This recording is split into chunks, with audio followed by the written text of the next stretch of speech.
Today we are going to be learning about shading and light logic.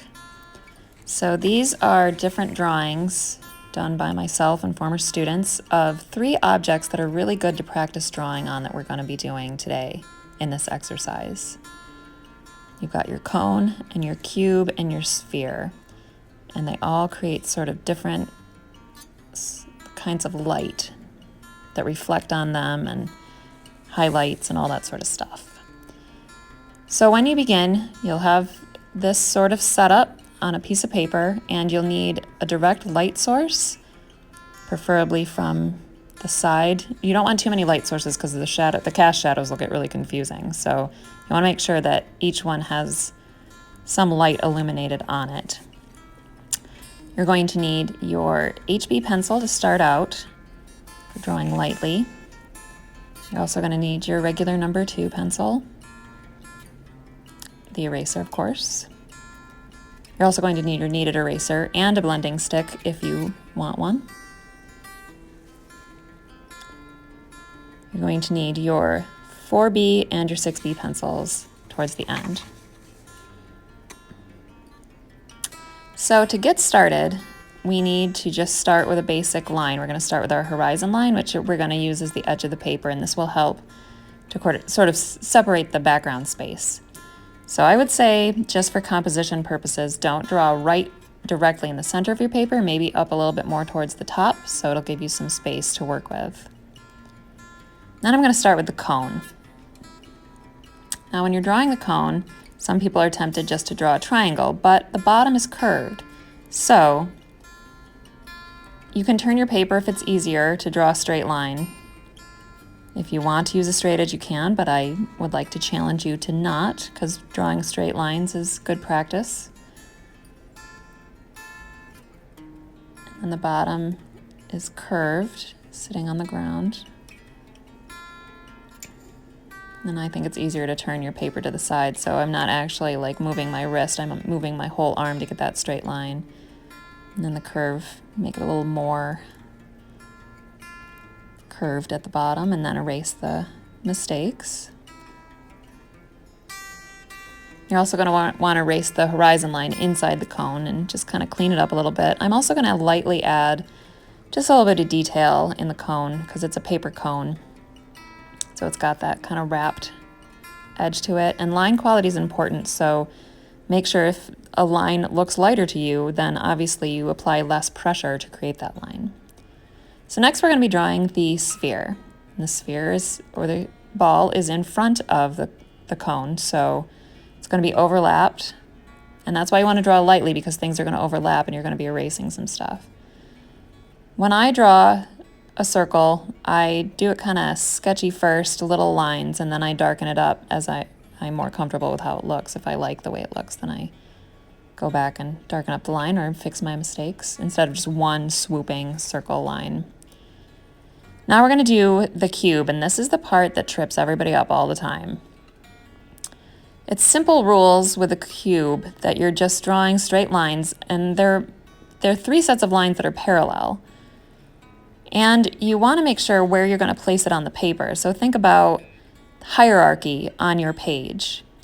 If things are closer to you, you draw them further down on your paper. So the thing closest to me is actually, you can see if I line it up and close one eye with my pencil, the cube is the closest thing to me. Then the ball, then the cone's in the back. So the cone is the highest, then the ball, then the cube will be farthest down on the paper. So I'm just marking the corners where they are on the bottom and then basically connecting the dots. So I marked the corner closest to me first and then the other 2 where I thought they should go. Now I'm just going to be drawing lines up from all of those dots, all of the edges.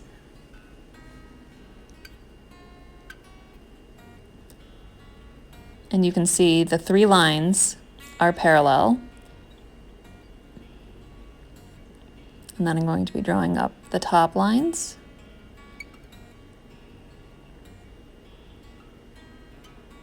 And you can see this line and this line are parallel, and this line and this line are parallel.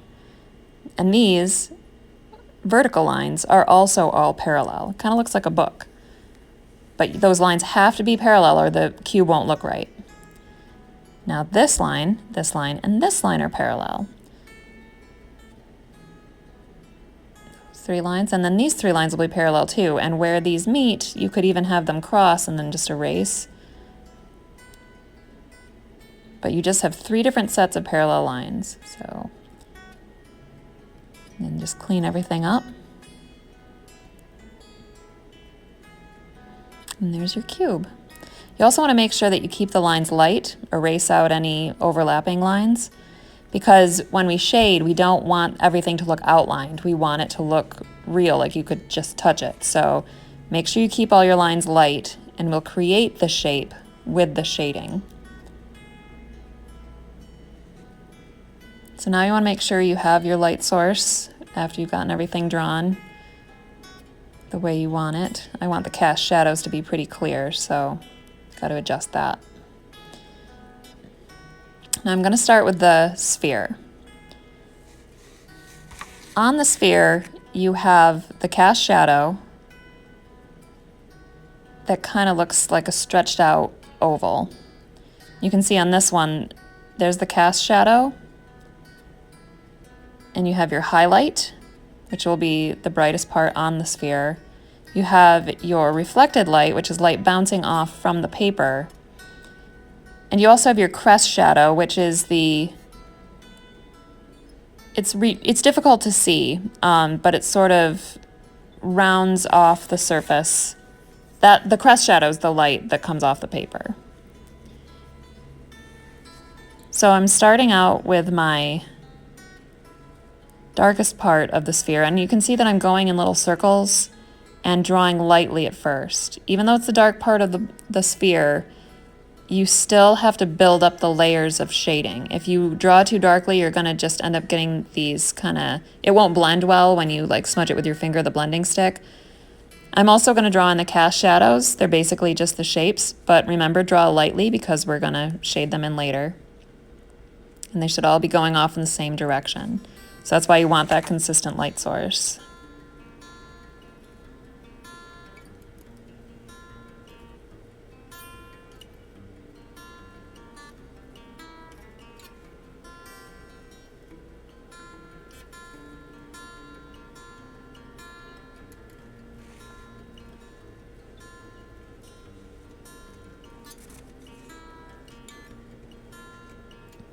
So now I'm just working up that crest shadow. And that's sort of like the darkest part of the sphere. But remember, the sphere is still white, so we don't want it to look completely like a dark ball. It still should look like it's white with just a dark shadow on it. I'm just building up those layers. And I'm sort of leaving that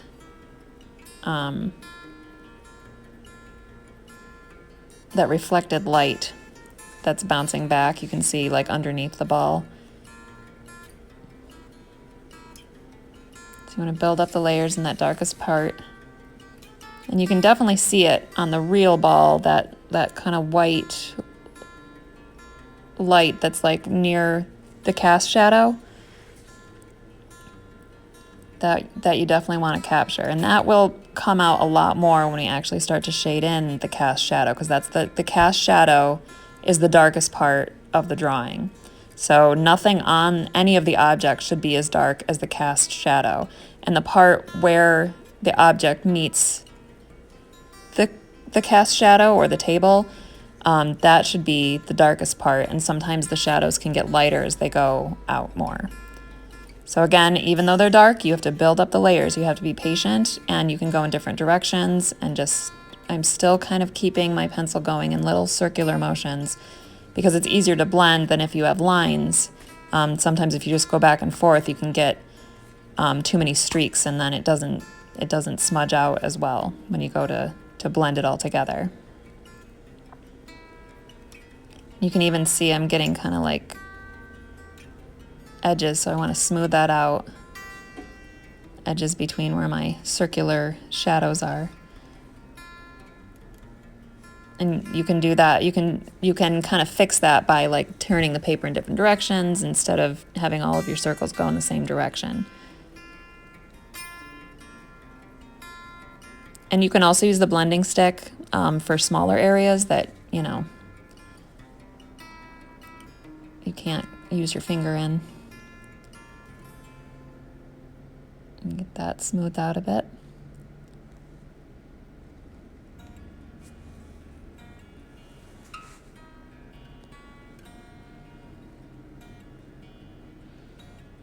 And I'm going to blend here too. And remember, it's a ball, so the shading should go sort of in a circular motion. You don't want to shade it so it looks like it's flat. You can see I made the shadow curve that's on the ball. And I'm going to use my kneaded eraser to kind of bring out that highlight a little bit more. And you can just use the kneaded eraser by just squishing it into the graphite that you want to pick up off the paper. You can also shape it so you can make more of a point for that reflected light, so it kind of makes it a little more bright in there. I might have made that reflected light a little too big. I think I'm going to need to go back and make that a little smaller. And you can already see how it's starting to come off the paper.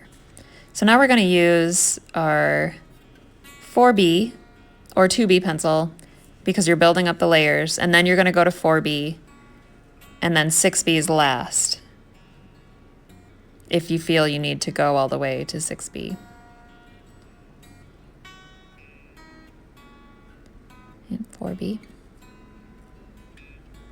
And building up those layers some more. You really want that contrast. For those of you that are afraid to draw dark, you know, that's why we build up the layers, so you don't just draw dark right away.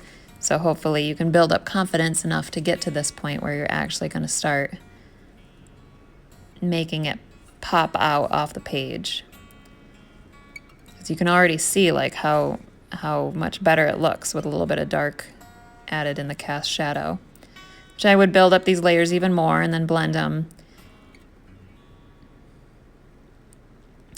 out after. So when you're going to shade the cube will have 3 different shades on each side, depending on where your light source is. You can see this is obviously the lightest side, then this is the medium tone, and that's the darkest. Normally where your cast shadow is, because I'm holding it up weird, it looks odd, but normally where your cast shadow is, that's the side that's going to be the darkest. So you can see this had a light source from on the top, so that's lightest, medium, darkest, and then the cast shadow is the darkest of all, obviously. The cone obviously doesn't have sides, it is a curve, so you're going to have more just the light side, and then it gradually gets darker as it goes around the edge towards the cast shadow. And then you just start doing the same thing. I would start with the darkest side first and just start shading in your little circular motion or ovals. Blend as you go. And another tip is you should always keep your hands clean because oils can sort of repel and like make smudges and stuff in your shading. So you want to make sure that all your supplies are clean. And then in the end, the last thing you'll do is darken up the background, and that'll really make your shapes pop. And you don't have to fill in the whole background, though I did show you some examples where the whole background was filled in. That's your choice, but it's very time consuming, like this one. And you can see the streaks in the background. I can see that Tyann might have gotten a little tired from doing that, but so you just have to do at least a little bit around the shape so they pop out. So, all right, great. Good luck.